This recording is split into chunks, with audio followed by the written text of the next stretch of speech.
본인이 몸담았던 그 조직, 그분들은 그대로 활동하고 있을 거예요.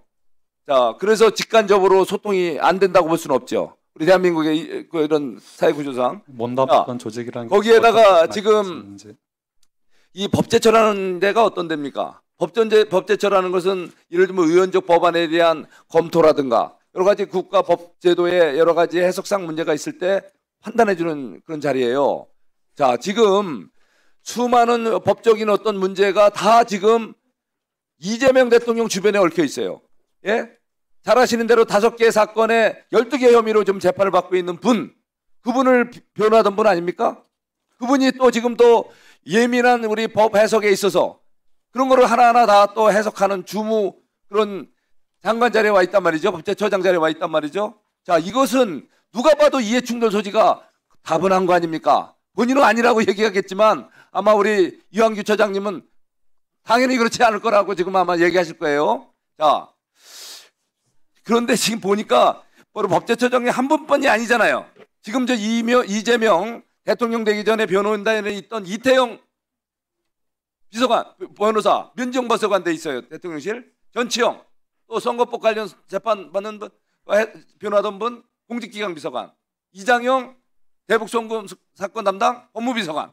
이찬진 대북송금 변호사 금감원장. 김희수 국정원 기술실장. 조상호 법무부 장관 정책보좌관. 차지훈 주의연대사. 이게 무슨 대한민국 공직이 사유물입니까? 옛날에 물론 미국 그 건국초에는 그 전리품이라고 그래갖고요. 우리 저 선거에 이기면은 선거에 도왔던 분들 이렇게 공직을 주는 게 있어요. 그런데 그분들이 이렇게 범죄를 저진 대통령을 변호하던 사람들이 아니에요. 도대체 범죄를 저지르고서 재판을 받고 있는 대통령이 자기를 변호하던 변호사들을 공직 구석구석에, 그것도 이해충돌 소지가 직접 있는 법제처장 같은 자리, 거기다가 대통령실에 우르르 갔다 성사듯이 자리를 메꿨단 말이에요. 이게 나랍니까? 네, 답변하겠습니다. 정말 이게 말이 안 되죠? 예? 거기다가 지금 뭐 이게, 예? 지금 법제처장, 우리 전 법제처장, 분명히 저분도 뭐 윤석열 전 대통령하고 관계가 있을 거예요. 뭐 사법고시 동기인지는 저는 잘 모르지만, 그런데 윤석열 대통령이 대통령 되기 전에 재판을 받았습니까? 범죄 혐의자로 국민들의 지탄을 받았습니까? 그런데 저분이 법제처장 됐는데 법률 지식이 공부하고 충분하고 훌륭해서 법제처장을 임명했는데 저분을 보고 윤석열의 호위무사라고 야당 의원들이 당시 공격하고 매도하고 공격을 했어요. 자, 그런데 지금 어떻습니까? 대한민국 대통령이 범죄 5개 사건에 연루되고 12개 혐의 있는 대통령이, 그런 대통령이 세상에 어디 있어요? 대한민국 역사에 없었고 세계적으로도 유례가 드물어요. 근데 그분을 부연했던 분들이 온 그 공직을 다 둘러싸고 심지어 법을 예민한 해석을 하는 법제처장에 바로 변호를 했던 분이 이 자리에 와 있는데 본인은 답변하겠습니다. 먼저 그 이재명 대통령이 범죄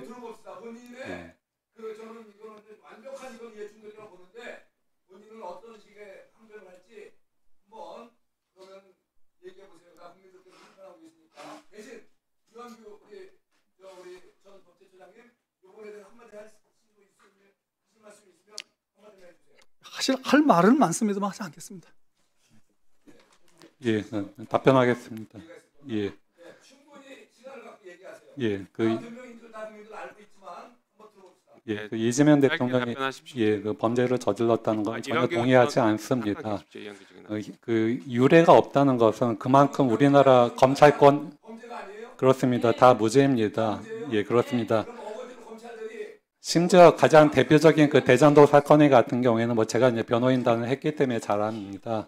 그 가장 그 민간 대장동 업자들하고 사이에서 한번 만난 적도 없음에도 불구하고 돈 한 푼 받은 적이 없음에도 불구하고 수백억의 배임죄로 기소를 하고 뭐 제3자 뇌물죄로 기소를 했습니다.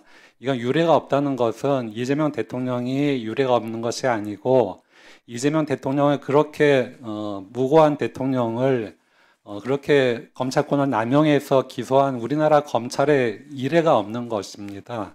그리고 대통령이 그 인사에 대해서 말씀하셨는데 뭐 보훈 인사라든가 무슨 뭐 그 변호인에 대한 무슨 뭐 보답이라고 일각에서 얘기하시는데 그 부분에 대해서 전혀 동의하지 않습니다.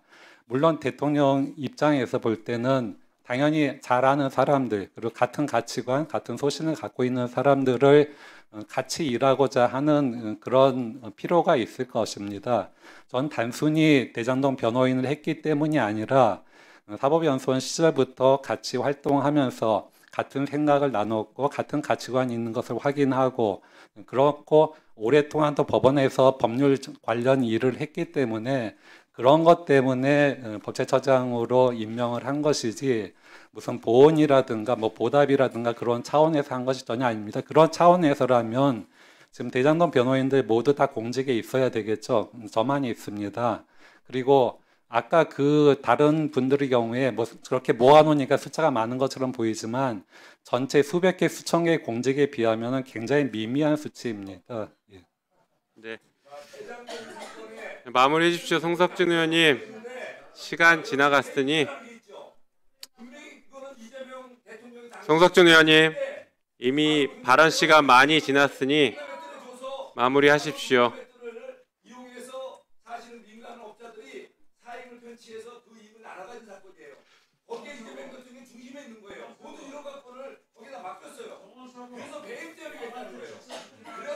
자, 송석준 의원님 좀 정리해 주십시오. 모범을 보이셔야 됩니다.